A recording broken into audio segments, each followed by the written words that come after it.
Welcome in, ladies and gentlemen, to another episode of the Unhinged FC podcast. If you guys don't already know what we are here to talk about Champions League football, soccer, whatever you want to call it. Joining me today, I'm Kelsey from the High Low Sports. Joining me is Hector and Edward from the Insert Name FC podcast. You guys left me on Thursdays now, so I don't get to hear you guys' beautiful podcast and intros anymore leading into my show. So I don't know how to feel about this. I mean, we wanted to take care of our boys fans and give them another day because we were making them work hard, man. Fair enough. Yeah, you guys are. If you guys just missed it recently, Hector was featured in Voyage Atlanta's Q&A about some new up and comers. That was a fantastic article. If you guys haven't checked it out, go check out his Twitter page. Go check out the Insert Name FC Twitter page. The link is in there. Fantastic article, man. Congratulations on that, by the way. I told you off air, congratulations, but just for formality's sake. Congratulations again. You guys are obviously doing big things over there. Yeah, it was so cool to do it. I mean, it was different. It was weird, one, because it was an Atlanta-based company that hit us up. It was, we're from Houston, so. But it's cool to see that, Atlanta has some love for us. So we might have to find a way to show some love to Atlanta. Maybe make a couple Insert Name FC T-shirts in Atlanta United colors, maybe? Who knows? I mean, we're basically the Atlanta United colors anyway. Yeah. Yeah, no, that is true. And then you did have some beautiful pictures in there, man. How'd you feel being a model in there? I mean, what was up with that? Well, they asked for photos. Luckily, I do have some friends that are photographers, so just it's weird. It's definitely not. I'm not necessarily the most. I'm not like because I do have like a shit ton of posts on Instagram. Yeah, let's not kid ourselves. If you guys go check out the photos, you just go ahead, tell Hector he's a liar. He is photogenic. They look good, man. That was an awesome article. I gotta say though, I do love the picture of me in an Arsenal jersey behind the boss graffiti. Yeah, that was the dope one. I didn't like the Arsenal jersey, but I loved everything else about it. You know what? As of right now, fuck you, because the whole Liverpool destroying Arsenal today. Well, I guess we'll go ahead and get into it on that part of it then. If you guys don't know what we're expecting today, well, we have some crazy matches as we've reached the quarterfinals of the Champions League. And man, this draw is just killing me because this is not where I wanted to see my team possibly get bounced out in Liverpool. But first on the docket, Man City versus Dortmund. I mean, this one is in and of itself is going to be a crazy game. Recent news coming out from Man City that Kun Aguero will be leaving Man City in the offseason. So we might see him get a couple run-ins when he gets the opportunity. Maybe make a last-ditch hero out of himself in Manchester. Not that he isn't already a hero in Manchester City. Have another Aguero moment. Exactly. He has his own little moments there. And on the flip side of that game, you're talking about Erling Haaland, possible Man City future guy. So maybe that's where he ends up. And that's going to be a fantastic game right there.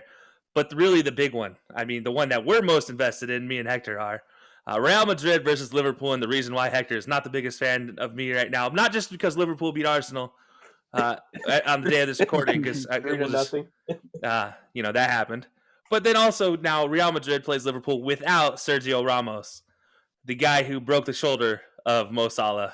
I'm sure Mohamed Salah is very relieved right now. Yeah, I was relieved when I saw it. Just Nacho Fernandez this time? Yeah, still not great, but definitely still not the best thing to deal with in the world if you're Mo Salah. But guys, to get us started, we're going to hold off on that Real Madrid-Liverpool game because obviously there is a lot of meaning behind that one. And guys, there is still the bet going on. Edward already lost his Barcelona team, lost to PSG, so he's already in the docket for seeing something. We're still waiting for the comeback, man. What are you talking about? We're still waiting for that comeback to happen. Oh, calm the fuck on. So, Edward, have you made any thought? Who would you rather have as your singing partner? Would you rather have it be Hector, or would you rather have it be myself? Hector has that, I guess you could call it the vibrato voice. So it's more what?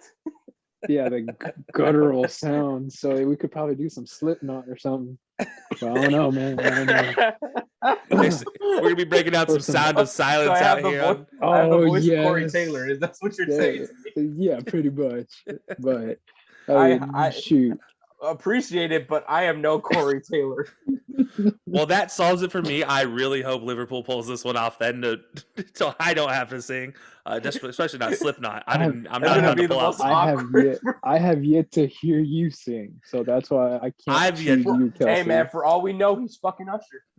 No. For all I know, I don't know what I am. I've never heard myself sing. It was like a 5-year-old Kelsey singing in church the last time I sang. Man, you never want to hear yourself sing because then you realize, man, I suck. I have a hard enough time editing my own recordings when it comes to podcasts I'm in. So there's no way. This is going to be – I'm going to have to pass the reins on to you guys if I end up singing because, I'm going to retire on that day. But jumping over, guys, we're going to jump right into the Man City Dortmund game. And we'll start with you, Edward, since you were off last time we had an episode. We're going to get you going right here. In this Man City Dortmund game, obviously Man City had a pretty easy walkthrough in the last round of the Champions League. This round going against the Dortmund team, who's a little bit more challenging, especially to defend, but not so challenging defensively. What do you see Man City having to do, or what do you see them doing to this Dortmund team? I know you're a Dortmund guy and a second-tier fan for Dortmund because I gave you Barcelona as your favorite team. But as Dortmund being another one of your teams, what do you think Man City has to do to beat this Dortmund team? Well, I mean, for first and foremost, I mean, hands down, they have to close Erling Haaland down. But I mean, Jadon Sancho is also pretty dangerous, and it's going to be a big game for him for Sancho, because I believe that's where he came from to Dortmund. So it's going to be like facing your old team and kind of like your old teammates, so like the ones you kind of grew up with in the academy. So it's kind of like you have the players that kind of already know how you play. They've seen you. You kind of grew up with them. So shoot, I mean, it's going to be, I want to say maybe in the youngster area, in the youngster perspective, is going to be Phil Foden versus Jadon Sancho in that way. In the English born young soccer players, Man City versus Dortmund. So, like I said, they kind of have to close out Haaland and Sancho, but we can't forget Gio Reyna, because I mean those crazy passes he does, and it's gonna be hard. I can't really tell you exactly what Man City has to do. It's just basically, I guess, score one and park the bus. I mean, that's it. I mean, honestly, I'd say that's a safe option. I don't know how well Man City knows how to park the bus, though, if we're being honest. I think that team only knows how to go one way, and that's attacking. I don't know. I was about to say, I mean, they don't have Jose Mourinho as manager, so. Yeah, and let's be honest, you were right. That is where Jadon Sancho came over from to go to Dortmund. He was a Man City boy originally. But let's be honest, this is a completely different Man City team than what he came over from. That Man City team was led by David Silva. This Man City team is it's a far cry from that team. Phil Foden is up here pulling cords. Kevin De Bruyne is coming back off injury. Kun Aguero is about to leave. I mean, that's probably the only guy he probably remembers from the team. Maybe Raheem Sterling. Maybe I'm not sure. Maybe yeah. But no, so I mean, to your point, yeah. I mean, definitely get a hold of him, but hold Erling Haaland and hold Jadon Sancho probably is the key to their victory for sure. But to the flip side, Hector, what's Dortmund have to do to be able to get one over on Man City? Phew, man, you got to feed Erling Haaland. I know it's going to be a very daunting task, especially against Man City's backline. But it's really, honestly, that's your success right now is Erling Haaland. And obviously there's rumors now that Erling Haaland is out the door as well. As a matter of fact, his dad and his agent already went to Spain to go talk to Barcelona and Real Madrid. I'm sure the Haaland watch is starting as we speak. But it's just, I mean, obviously feed him, but you got to make sure that your backline can neutralize as well. You're coming off of a loss against Frankfurt as well. So I mean, you need to make sure, because Man City is a team that's going to be moving with precision. We know what Pep Guardiola does. He moves the ball. It's all about his tactics. He's very pragmatic. We know that Pep is the best to do it when it comes to being a manager. And I guess Dortmund's already seen, well, not really saw tiki-taka since what they. But no, they don't. I'm thinking about PSG for some reason. But I mean, to say the least, the main thing is to feed Erling Haaland, find a way to get through that back line because that's the big thing as far as if you're Erling Haaland. But defensively, you got to do something at least, because right now their best defense is their attack, and that's not going to help them when if your defense can't hold off against Ferran Torres or Raheem Sterling or Gundogan. No, absolutely. Yeah, it's going to be a tough one for Dortmund. I mean, that defense of Dortmund is very questionable. Mats Hummels is still there, still somehow trucking along, even though he's retired from pretty much everything other than club play at this point in time, whether it's been forced or not. Probably better that he was forced away from German duty for sure. But yeah, it's going to be a crazy one. I mean, back and forth because you talk about this offense for both teams. I mean, nigh unstoppable, really. If Erling Haaland gets into the attack, it's close to unstoppable. But for Man City, I mean, talk about a juggernaut. I feel like it's safe to say they are juggernaut from top to bottom. But if we're going to go straight into predictions, guys, we'll start right back here with you, Hector. What do you have this one finishing in leg one? You can even give leg two if you want to, but we'll just start with leg one for now. Oof, man. This is gonna be really hard, man. But you know what? I think it's gonna be a 2-0 win, Man City. Okay. All right. Damn. I think Manchester City, they're getting hot at the right time, man. Like they basically got full control of the EPL right now. Unless they bar any mess ups, but they got full control right now. And kind of what we said in insert name FC, this to me is the team that could beat Bayern Munich. The way that everything's clicking for them, the way this back line is looking for them, this is probably your best shot at somebody dethroning Bayern Munich. And it's crazy to think that whoever wins this matchup has to face Bayern Munich. Oh well, okay, maybe we're counting out the other team that Bayern Munich playing. But let's face it, if there was one team that at least when I look at this final group of these eight teams, well I guess 7 teams, who could beat Bayern Munich, and I think it's Manchester City. Yeah. Yeah, I think that's safe to say that offensive, like we said, the offensive juggernaut. I mean, I feel like it's safe to say that's your odds-on favorite for somebody to compete with Bayern because Bayern seems to be a lockdown on both sides of the ball. Offensively, now with Lewandowski missing the next couple months, not so much of a well, actually, I say that, but they go from supremely world class to just world class attacking levels. But their defense does manage to pull some holes as well. So maybe Man City is that team to do it if they can get by Dortmund first. So you have a 2-0 victory for Man City in leg one. Edward, how do you have this one finishing in leg one? And this is actually a tough one for me, a really tough one. Because like I said, I'm rooting for Dortmund on this one. But Hector's right. Man City is a team, is a top team, and they're looking really strong. Haaland already has 2 games that I think there's no goals for him. So just I want to say I see a tie going. 1-1 tie, 1-1 on the first leg. It's because I think it's going to be kind of like a game where they're going to try and show it off all as much as they can, trying to get that first goal in.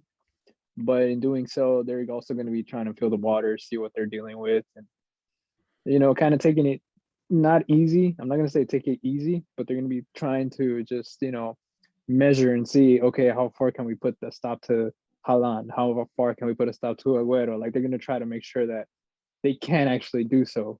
They don't want to deal with the whole Barcelona and Mbappe incident where they're like, okay, let's test this kid out, and then the test Mbappe ended up scoring. You know what I mean? So they're gonna try to just have a feel for it. So it's gonna be more of trying to see which defense can actually stop their star striker more, in a better way. So I think that'd be very interesting if it does end a tie because it is being played at Man City, this game one, and as Germany has just released their travel ban on the UK, so now it will actually be played in Manchester, this game one. So that could be very interesting if it does end 1-1 with Dortmund heading home for the second leg, And having some fans in the stands and that yellow black wall, that's a pretty terrifying thing to face if you're Man City if you're down on away goals. So that could be very interesting. So Edward has it 1-1, Hector 2-0 Man City. I'm gonna kind of split the difference, and I'm gonna go 1-0 to Dortmund. Oh, I just had this love it. sneaky suspicion that Erling Haaland proves that he is the next great thing. Not that he hasn't already tried to do that, but he continues to prove it. And somehow, some way, through defending through 9 to 10 to 11, if they can throw a dog on the field, 12 different things, Dortmund will manage to hold off this Man City team. We've seen him get stagnant at times here and there because Phil Foden still is young. Most of this team is young. It would just depend on the performance of players coming off the bench for me, for Man City to give them a win. But I don't trust their bench that much. That's just the way it is. Their starters are great. Their bench, I say that knowing full well there's 3 strikers on that bench that I don't ever want to have to deal with. So, that is that. But so, yeah, that has us all going there. So 2-0 Hector, 1-1 for Edward. I have 1-0 for Dortmund as well. So we'll see how that goes. But we'll be right back, guys. We're going to take a quick break. And then when we get back, we're going to talk about the big game, the important one, the Real Madrid versus Liverpool matchup. And we'll be right back. What's up, everybody? It's Kelsey from the High Low Sports Podcast. If you missed the brand new news, we have partnered with Fanatics.com. So if you're in the market for a brand new t-shirt, brand new hoodie, brand new jersey, no matter the team, no matter the player, no matter the sport, Fanatics.com is your place to stop. Not only does this help support our podcast, but it helps support the entire Unhinged Sports Network. Check the link in our bio or go to unhingedsn.com. I'll be having DJ and the High Low Sports Podcast. See ya.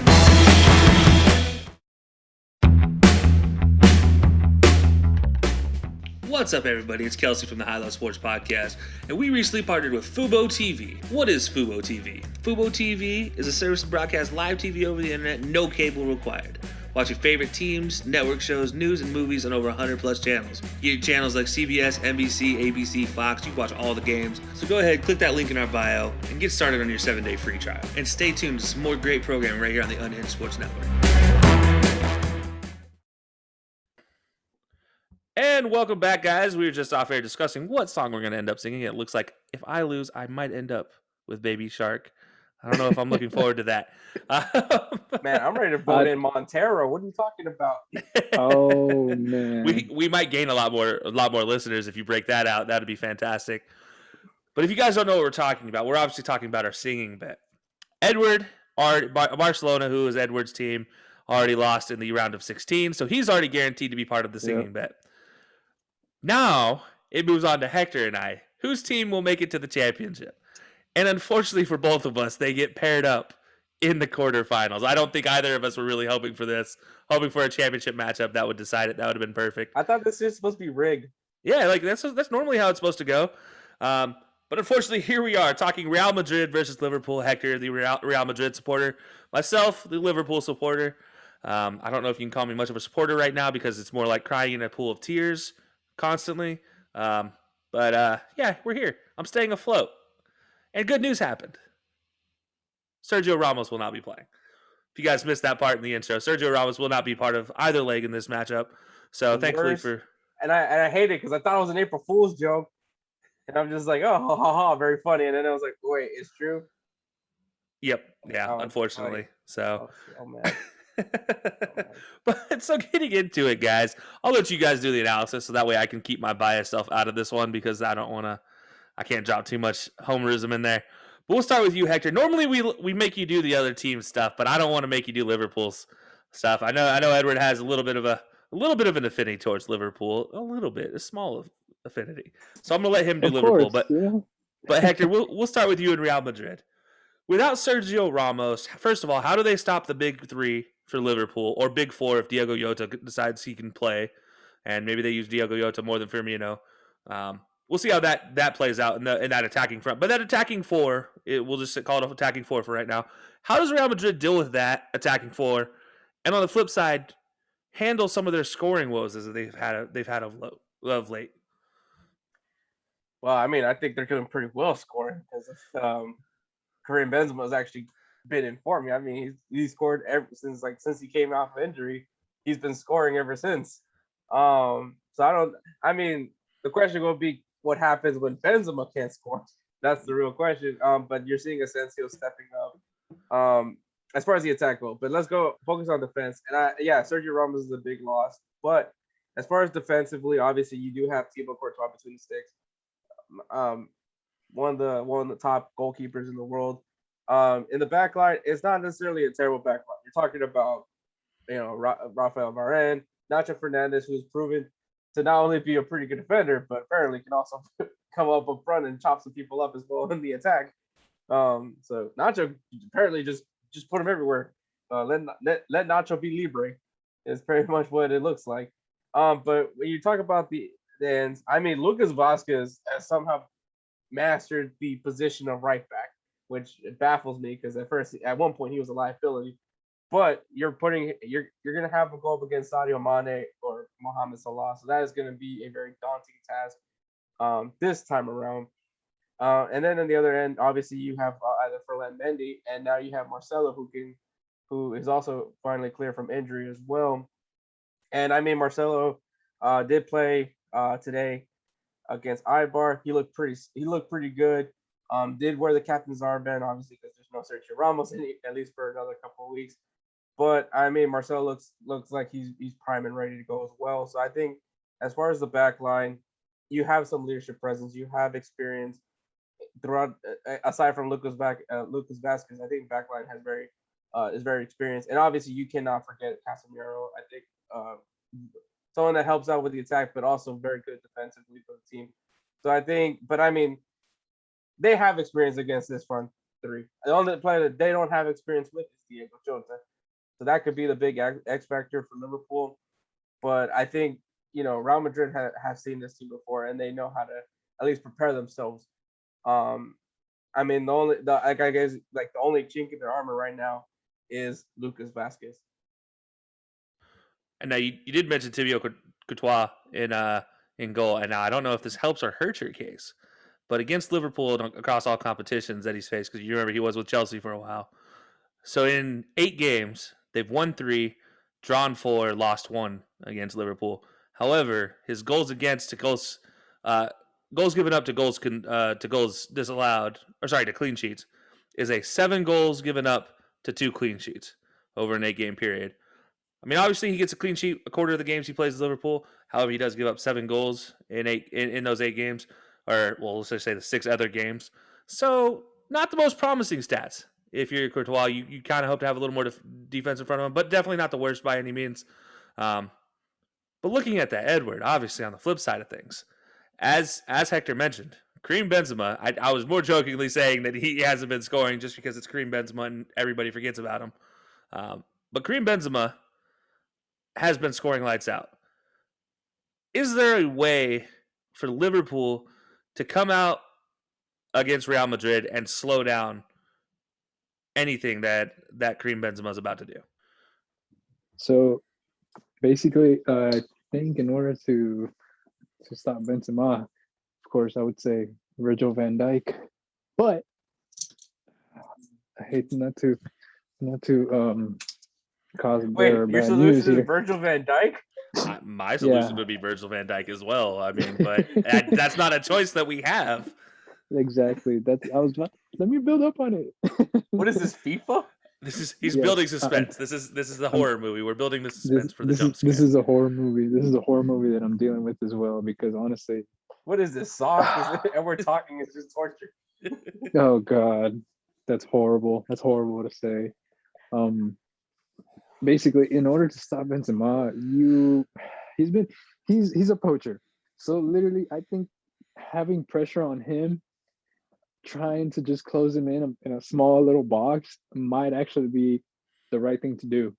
So you may have to just have, as dumb as this sounds, even from me, have 2 players on him, two defenders on him.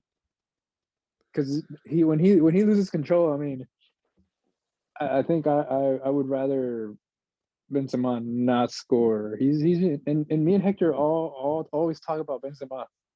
Whenever Real Madrid comes on, Hector will be like, and look who came in to save Real Madrid, Benzema. So I mean, it's true. I mean, he's a player that I think Liverpool have to shut. They have to shut him down. Period. Like he's a poacher. He's a playmaker as well. Like he will make his own plays and actually score.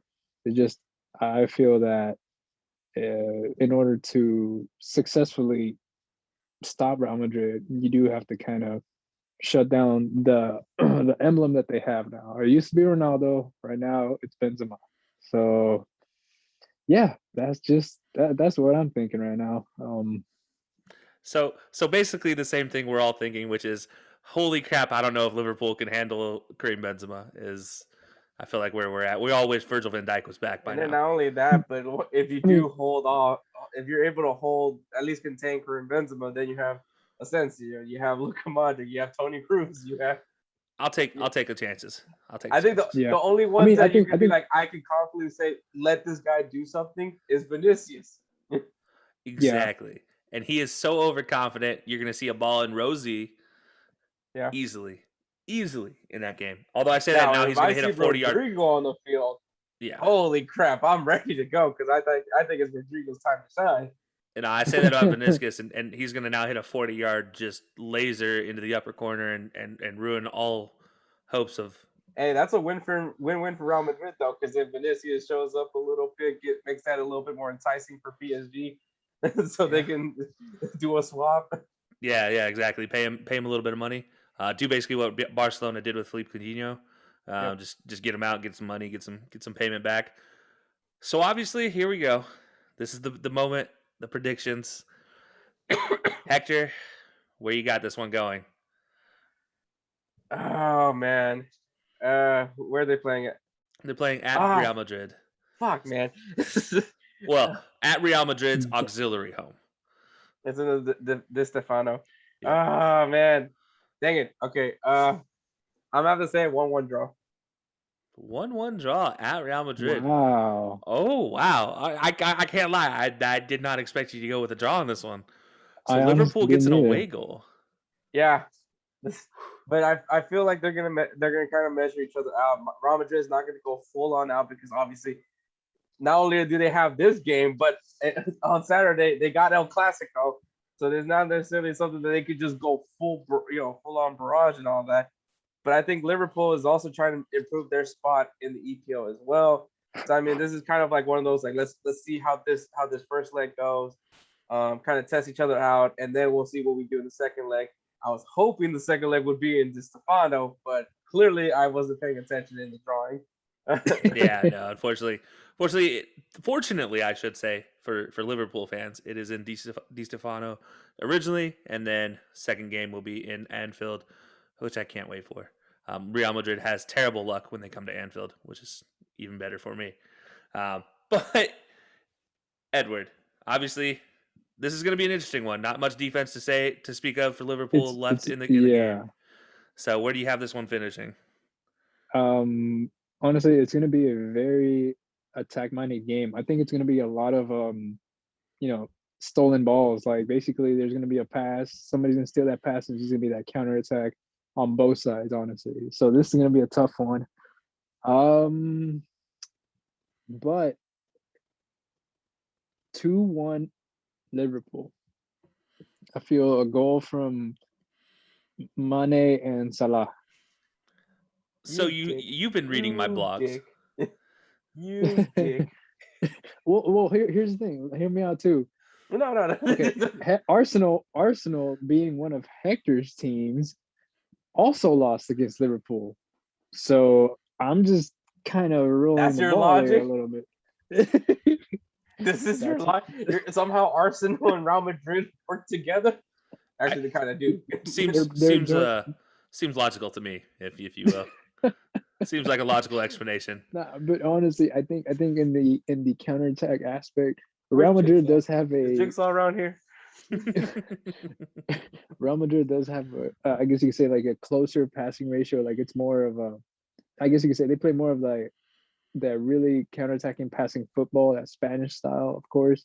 But then Liverpool, just as soon as you give them the wings, hell, shit, that's it. You got Salah, Mane, Oxlade-Chamberlain. So I feel like that's And going to just be mention the former Arsenal player. And just bring up the former Arsenal player too while you're at it. Seems like the safe option to me. Alexander Arnold. And so I mean, I'll just say I'm just telling you, like, it's just that's my mentality. Like, the wings are going to be key in this game. There's not going to be a lot of passing in the middle. It's mostly going to be going through the wings, whether they're going to be crossing through, trying to shoot from out of the box. But I think Liverpool has a one-up over Real Madrid in that aspect. So yeah, I do think it's going to be 2-1, a goal by Salah and a goal by Mane. Well, I mean, I wish I could say I have as much hope and optimism as Edward does, but I feel closer to Hector on this one. I feel like it's going to be 1-1. This is just everything is set up to be like, oh, there's no defense on either team. Well, they're going to score one goal and then they'll be like, all right, well, I don't know what to do anymore, guys. I forgot how to play offense. Oh, crap. And here we go. I've also will say that my pessimism has worked so far in my favor because in doing so, they managed to handle Leipzig with absolutely no problem. So I'm going to continue my pessimistic nature and just say Liverpool draws this one 1-1 as well. Goes to Anfield with a single away goal. Hopefully. God, I hope so. I am not trying to sing anytime soon. The hope And then what's remains crazy alive. is the winner of this one faces the winner of the Porto-Chelsea matchup. Yeah, it's not going to be pretty. And we'll get to that one tomorrow on tomorrow's episode, guys. That Porto-Chelsea along with the Bayern versus PSG matchup. So for Hector and Edward, this does it for us today, guys. We will be right back with you tomorrow, same exact time. Be sure to tune in and get ready for your Champions League stuff as we go continue through the Champions League tournament. And we give you all the coverage right here on Unhinged FC. But we will be back tomorrow, guys. See ya.